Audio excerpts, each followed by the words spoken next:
যা মন তাই করছেন মোহাম্মদ ইউনূস। অন্তর্বর্তী সরকারের হাতে অপমানিত, তাই এবার পদ ছাড়তে চান বাংলাদেশের রাষ্ট্রপতি। প্রতিটি পদে অপমান, বাংলাদেশের রাষ্ট্রপতি পদ ছাড়তে চাইছেন, আর নেপথ্যে সেই ইউনূস। নির্বাচন সামনে রাষ্ট্রপতির ইস্তফার ইচ্ছায় ঢাকায় রাজনৈতিক ঝড়। ইউনূস সরকারের বিরুদ্ধে বিস্ফোরক অভিযোগ, পদত্যাগের ইঙ্গিত শাহাবুদ্দিনের। রাষ্ট্রপতির ছবি উধাও দূতাবাসে, অপমানের অভিযোগে সরব শাহাবুদ্দিন। 7 মাস কথা নেই, রাষ্ট্রপতির ক্ষোভ এলো প্রকাশ্যে। আমার কণ্ঠরোধ করা হয়েছে, ইউনূস সরকারকে নিশানা রাষ্ট্রপতির। বাংলাদেশের রাজনীতিতে নজিরবিহীন ঘটনা, পদ ছাড়তে চান খোদ রাষ্ট্রপতি। নির্বাচন আগে সাংবিধানিক সংকেত, রাষ্ট্রপতির ইস্তফা ভাবনায় জল্পনা চরমে। রাষ্ট্রপ্রধান কোণঠাসা, অন্তর্বর্তী সরকার বনাম রাষ্ট্রপতি সংঘাত। দেখুন, বাংলাদেশের রাজনীতিতে নতুন করে তীব্র আলোড়ন সৃষ্টি হয়েছে রাষ্ট্রপতি মোহাম্মদ শাহাবুদ্দিনের মন্তব্যে। জাতীয় নির্বাচনের ঠিক আগে তার ইস্তফা দেওয়ার ইচ্ছে প্রকাশ রাজনৈতিক মহলে ব্যাপক আলোচনা তৈরি করেছে।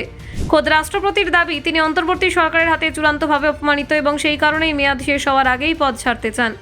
সংবাদ সংস্থা রয়টার্সকে দেওয়া এক সাক্ষাৎকারে শাহাবুদ্দিন স্পষ্ট ভাষায় জানান, বর্তমান পরিস্থিতিতে তিনি আর রাষ্ট্রপতির পদে থাকতে আগ্রহী নন। তবে একই সঙ্গে তিনি বলেন, সাংবিধানিক দায়িত্বের কারণে নির্বাচন না হওয়া পর্যন্ত দায়িত্ব পালন করে যাওয়াটাই তার কর্তব্য। তবু পরিস্থিতি তাকে গভীরভাবে ব্যথিত করেছে। রাষ্ট্রপতির কথায় অন্তর্বর্তী সরকারের প্রধান উপদেষ্টা মোহাম্মদ ইউনূস গত প্রায় 7 মাস ধরে তার সঙ্গে কোনো বৈঠক করেনি। রাষ্ট্রপ্রধান হয়েও এইভাবে তাকে এড়িয়ে যাওয়া হচ্ছে বলে অভিযোগ করেন তিনি। এতে তার সাংবিধানিক মর্যাদা ক্ষুণ্ণ হয়েছে বলে মনে করছেন শাহাবুদ্দিন। তিনি আরও অভিযোগ করেন, তার জনসংযোগ বিভাগ কেড়ে নেওয়া হয়েছে। এর ফলে দেশের প্রশাসনিক এবং কূটনৈতিক কার্যকলাপে তার ভূমিকা কার্যত সীমিত করে দেওয়া হয়েছে। রাষ্ট্রপতির মতে এটি পরিকল্পিতভাবে তাকে কোণঠাসা করে রাখার একটি অংশ। সবচেয়ে বিতর্কিত অভিযোগ আসে রাষ্ট্রপতির ছবি সরানো নিয়ে। শাহাবুদ্দিন জানান, গত সেপ্টেম্বর মাসে দেশের বিভিন্ন দূতাবাস, কনস্যুলেট এবং হাইকমিশন থেকে এক রাতের মধ্যে তার ছবি সরিয়ে নেওয়া হয়।